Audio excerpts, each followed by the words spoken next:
আসছে বাজেটে বিশেষ বরাদ্দ থাকতে পারে সরকারি কর্মকর্তা কর্মচারীদের পে স্কেল বাস্তবায়নে, ফলে আকার ছাড়াতে পারে 9 লাখ কোটি টাকা, যা বর্তমান বাস্তবতায় হতে যাচ্ছে বিলাসী এক বাজেট। অর্থ মন্ত্রণালয় সূত্র জানিয়েছে, আসছে অর্থ বছর এনবিআর এর রাজস্ব আয়ের লক্ষ্য থাকছে প্রায় 6 লাখ কোটি টাকা। এছাড়া বাড়তি বরাদ্দ থাকছে এডিপি, সামাজিক নিরাপত্তা কর্মসূচি ও জ্বালানি খাতে। এ নিয়ে সকালে সম্পদ ও সমন্বয় কমিটির সাথে অনলাইন বৈঠক করবেন অর্থমন্ত্রী আমির খসরু মাহমুদ চৌধুরী। বিস্তারিত জানাচ্ছেন রুহুল আমির। 2034 সালে $1 ট্রিলিয়ন অর্থনীতি বাস্তবায়নের আকাঙ্ক্ষা সামনে রেখে 2 দশক পর বাজেট দিচ্ছে বিএনপি সরকার। হাতে সময় আছে মাত্র 8 বছর, তবে বর্তমান বাস্তবতা আমলে নিলে খুব বেশি উদার হওয়ার সুযোগ নেই অর্থমন্ত্রীর সামনে।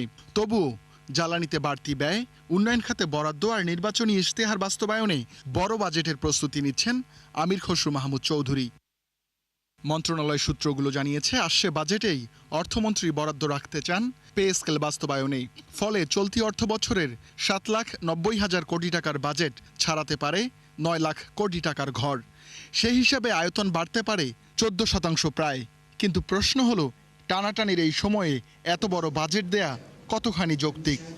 বাজেটের সংখ্যার পাশাপাশি বাজেটে একটা বিশ্লেষণাত্মক যে বক্তব্য থাকবে সেটার গুরুত্ব ছিল আরও বেশি।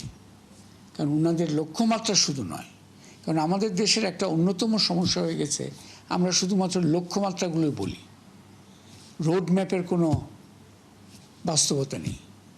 এই যে $1 ট্রিলিয়ন বলছেন 34-এর মধ্যে, লক্ষ্যমাত্রা তো থাকতেই পারে, তারও আগেও করার চেষ্টা করতে পারি, কিন্তু ওখানে পৌঁছাবো কীভাবে? ওই পৌঁছাবার পথটা বিশ্বাসযোগ্য হতে হবে। নতুন বাজেটে চেষ্টা থাকলেও পরিবর্তন আনা যাবে না ব্যয় ব্যবস্থাপনায়। উল্টো বাড়বে সুদের ব্যয় এবং বেতন ভাতায় খরচ। আর এসব ব্যয়ের চাপ বহন করতে হবে জাতীয় রাজস্ব বোর্ড এনবিআরকে। কেননা সংস্থাকে আদায়ের লক্ষ্য দেয়া হতে পারে 6 লাখ কোটি টাকা। আর এটি আনতে কর ফাঁকি কমানোয় জোর দিচ্ছে অর্থ মন্ত্রণালয়। এই অর্থনীতিবিদ বলছেন, রাজস্ব আদায়ের পরিবেশ সবার জন্য সমান করতে হবে। রাজস্বর ঘাটতিটা কিন্তু একটা ধারাবাহিকভাবে আরও কঠিনতর অবস্থা হচ্ছে, এবং তার নানা ধরনের কারণ আছে। যে খুব সৎভাবে কর দিতে চায় আর যে সৎভাবে দিতে চায় না, ওই যে দিতে চায় না সে কিন্তু ওই কর প্রশাসন বলি বা এক ধরনের অনুচ্চারিত বা ইনফর্মাল অ্যারেঞ্জমেন্ট তৈরি করে ফেলে, যার মাধ্যমে তার যে দেওয়ার যতটুকু কর দেওয়ার কথা সেটা হচ্ছে না। বাজেট চূড়ান্ত করতে বুধবার কোঅর্ডিনেশন কাউন্সিল ও রিসার্চ কমিটির সঙ্গে অনলাইনে বৈঠক করবেন অর্থমন্ত্রী। রুহুল আমিন, 71, ঢাকা। জ্বালানির বাড়তি ব্যয় এবং টানা রপ্তানি আয়ের পতনে প্রয়োজনীয় বৈদেশিক মুদ্রা জোগাড়ে সংকটে বর্তমান সরকার। তাই সেই সংকট সমাধানে এবার নজর দেয়া হচ্ছে পাইপলাইনে জমে থাকা $42 বিলিয়ন ছাড়ের দিকে। বিশেষজ্ঞরা মনে করেন, আগে এই বিষয়ে যথেষ্ট সাফল্য না এলেও নতুন সরকারকে ভাবতে হবে জোরালোভাবে। অন্যদিকে চ্যালেঞ্জের এই সময়েও 8 মাসে নতুন কোনো ঋণের প্রতিশ্রুতি দেয়নি জাপান, চীন, ভারত কিংবা রাশিয়া। রাকিব আল জাবেদের রিপোর্ট। বাংলাদেশের উন্নয়ন প্রকল্প বাস্তবায়নের বড় অংশই বিদেশি ঋণ নির্ভর, কিন্তু ঢাকঢোল পিটিয়ে চুক্তি হলেও সক্ষমতার দক্ষতার ব্যর্থতায় সময়মতো ছাড় করা যায় না বেশিরভাগ অর্থ। ফলে তা জমতে থাকে প্রতি বছরই। ইআরডির হিসাবে গেল 54 বছরে প্রকল্প বাজেট সহায়তা বাবদ 181 বিলিয়নের উপরে প্রতিশ্রুতি দেয় বিভিন্ন সংস্থা। বিপরীতে গত বছর 1 জুলাই পর্যন্ত হাতে পাওয়া যায় 124 বিলিয়নের খানিকটা বেশি। ফলে পাইপলাইনে থাকা অর্থের পরিমাণ ছাড়িয়েছে $42 বিলিয়ন। সম্প্রতি জ্বালানির পেছনে বাড়তি ব্যয়ের কারণে চাপ বাড়ছে সরকারের আর্থিক ব্যবস্থাপনায়, সেই সাথে ধারাবাহিকভাবে কমছে রপ্তানি। তাই সংকটের এই সময়ে প্রয়োজনীয় বৈদেশিক মুদ্রা জোগাড়ে জোরালো আলোচনায় পাইপলাইনের অর্থ ছাড়। আমাদের দিক থেকে অনেকগুলো যেটাকে বলা যায় ব্যর্থতা রয়েছে। বর্তমান সরকারের একটা উদ্যোগ নিতে পারে যে এই ঋণগুলোকে পরীক্ষা করে দেখা, যে এগুলোর মধ্যে কোনগুলো বর্তমান পর্যায়ে এই সরকারের যে বিভিন্ন অগ্রাধিকার প্রকল্পগুলো আছে তার সঙ্গে কোনগুলো খাপ খায়। অতীতে আমরা এই অনেক প্রকল্প বিদেশি দেশি অর্থায়ন মানে ঋণ গ্রহণ করে সুফল পাইনি, কিন্তু ঋণের বোঝা বেড়ে গেছে, সুদের ব্যয় বেড়ে গেছে। এটাই সবচেয়ে বেশি সঠিক সময় আমি বলবো, কারণ এই ধরনের সময়ে অপচয়ের কোনো সুযোগ নাই।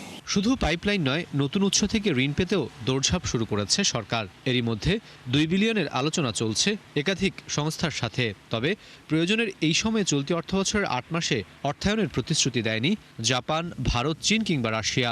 অন্যদিকে এই সময় বাংলাদেশ হাতে পেয়েছে মাত্র $3 বিলিয়ন, যা গত বছরের একই সময়ে ছিল $4 বিলিয়নের উপরে।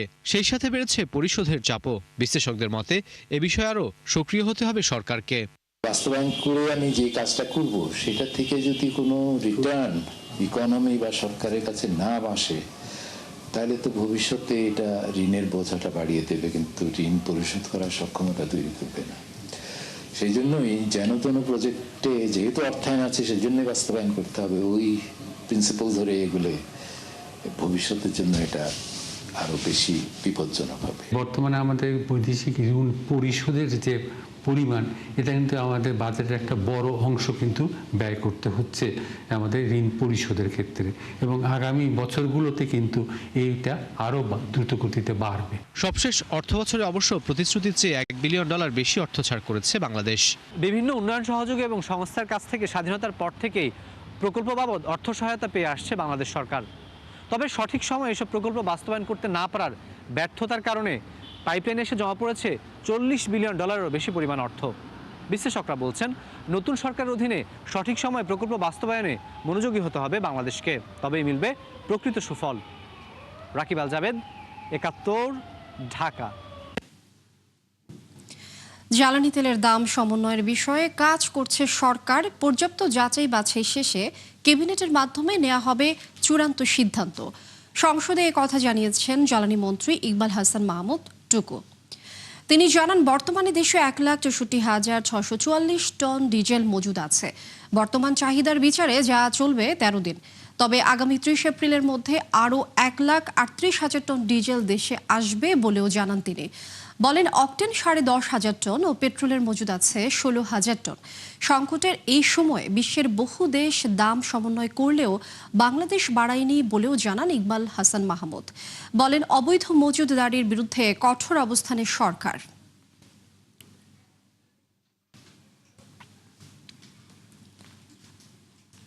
প্রতি মাসে দাম, গত মাসের সমন্বয় করে আমরা দাম বাড়াই নেই।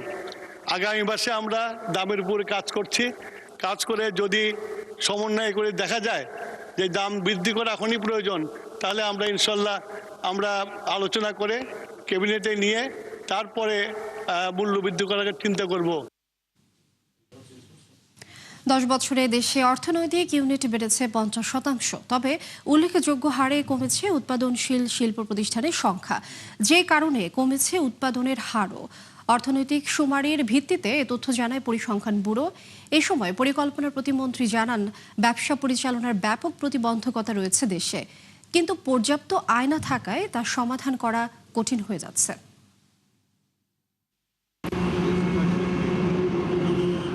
দেশে প্রবৃদ্ধি ও কর্মসংস্থান সৃষ্টির অন্যতম প্রধান চালক শিল্প খাত, কিন্তু দীর্ঘদিন ধরে নানামুখী সংকটে বেশিরভাগ প্রতিষ্ঠান, যে কারণে হচ্ছে না কাঙ্ক্ষিত বিনিয়োগ, উল্টো বন্ধ হচ্ছে প্রতিনিয়ত। সম্প্রতি করা অর্থনৈতিক শুমারিতেও স্পষ্ট হয়েছে এই তথ্য। বলা হয় 2013 থেকে 2024 পর্যন্ত শিল্প প্রতিষ্ঠান কমেছে উল্লেখযোগ্য হারে, ফলে 11.5 থেকে যা নেমে এসেছে 10% নিচে। প্রতিবেদন প্রকাশ অনুষ্ঠানে পরিকল্পনা প্রতিমন্ত্রী জানান, নানা কারণে সংকটে দেশের শিল্প খাত, কিন্তু সরকারের আয় কম থাকায় সেখানে নজর দেওয়া যাচ্ছে না সঠিকভাবে। একটা রেজিস্ট্রেশন থেকে শুরু করে ব্যাংক লোন পর্যন্ত কত রকম সমস্যার মুখোমুখি একজন উদ্যোক্তা, কিংবা সেটা শিল্প প্রতিষ্ঠান হোক অথবা ব্যবসা বাণিজ্য হোক, ট্রেড হোক, তাকে পোহাতে হয়, সেটা আমরা সবাই বাংলাদেশে জানি। এইখানে গুণগত পরিবর্তন আনার জায়গাটা সরকারের একটা গুরুত্বপূর্ণ লক্ষ্য। সরকারের যা আয় তাতে তার পরিচালন ব্যয় মেটে না। সে ডেভেলপমেন্ট বাজেটে এডিপিতে সে বিনিয়োগ করবে কোথায়? প্রায় পুরোটাই ঋণ করে করতে হচ্ছে। প্রতিবেদন অনুযায়ী গেল 1 দশকে অর্থনৈতিক ইউনিট বেড়েছে গ্রাম ও শহরে, তবে বড় শিল্প প্রতিষ্ঠান কমে যাওয়ায় নেতিবাচক প্রভাব পড়েছে সার্বিক উৎপাদনে। দেশের অর্থনীতি ক্রমশ সেবা খাত নির্ভর হয়ে উঠছে, যেখানে প্রায় 90% অর্থনৈতিক ইউনিট এই খাতে সক্রিয়। আমরা এই পর্যন্ত 1,17,02,792টি অর্থনৈতিক ইউনিট পেয়েছি এবং যেগুলোর মধ্যে সার্ভিস সেক্টরের সংখ্যা অনেক বেশি। এক দশকে বেসরকারি মালিকানাধীন প্রতিষ্ঠানের হার কমেছে উল্লেখযোগ্য হারে। একই প্রবণতা ছিল প্রবাসী বাংলাদেশিদের বিনিয়োগে। ইমদাদ হোসাইন, ৭১, ঢাকা। বাংলাদেশে কর ফাঁকির পরিমাণ কল্পনাতীত। এটি কমানো গেলে সৎ ব্যবসায়ীদের কষ্ট কমে আসবে বলে মন্তব্য করেছেন এনবিআর চেয়ারম্যান আব্দুর রহমান খান। মঙ্গলবার প্রাক বাজেট আলোচনায় তিনি বলেন, কর ফাঁকির কারণে বাধাগ্রস্ত হচ্ছে সামগ্রিক উন্নয়ন। চাহিদা মেটাতে বছরে অন্তত ৬ লাখ কোটি টাকার রাজস্ব আদায় দরকার বলে মনে করেন তিনি। এজন্য কঠোর পদক্ষেপ ছাড়াও উপায় নেই। জানান, আগামী বাজেটে মূসক ও আমদানি শুল্কে ছাড় দেবার সুযোগ নেই। বিপরীতে তুলে দেয়া হবে নানা খাতের অব্যাহতি সুবিধাও। গণপরিবহনে সর্বোচ্চ কর ছাড় দেওয়ার কথাও জানান চেয়ারম্যান। আমাদের যে বিভিন্ন রকমের কর ফাঁকির যত সব ইতিহাস, এগুলো যদি এক একটা করে কেস স্টাডি করে জাতির সামনে উপস্থাপন করা হয়, তখন আপনারা বুঝবেন যে জাতি কিভাবে ক্ষতিগ্রস্ত হয়েছে। প্রবলেম তো এখানে, যদি সবাই ঠিকঠাক মতো ট্যাক্স দিত, ঠিকঠাক মতো না, যা দেওয়ার কথা তার একটা সার্টেন পার্সেন্টেজ দিত, তাহলে দেশের এত দৈন্যতা হতো না। তরুণদের কেবল চাকরির পেছনে না ছুটে বাড়তি মনোযোগ দিতে হবে উদ্যোক্তা হতে। সপ্তম বাংলাদেশ অর্থনৈতিক সম্মেলনে এমন পরামর্শ দেন বক্তারা। 3 দিনব্যাপী এই সম্মেলনের প্রথম দিনে নানা প্রতিবন্ধকতার কথা তুলে ধরেন ঢাকা বিশ্ববিদ্যালয়ের অধ্যাপক ডক্টর বিদিশা হক। এই সময় তরুণদের আরও বেশি ক্ষুদ্র ও মাঝারি প্রতিষ্ঠান গড়ে তোলার পরামর্শ দেন যুগ্ম সচিব ডক্টর শেখ মোহাম্মদ জোবায়েদ। জানান, ব্যবসার ঝুঁকি কমাতে কাজ করছে নতুন সরকার, তবে এজন্য ডিজিটালাইজেশনের কোনো বিকল্প নেই বলে জানান সিপিডির অতিরিক্ত গবেষণা পরিচালক তৌফিকুল ইসলাম খান।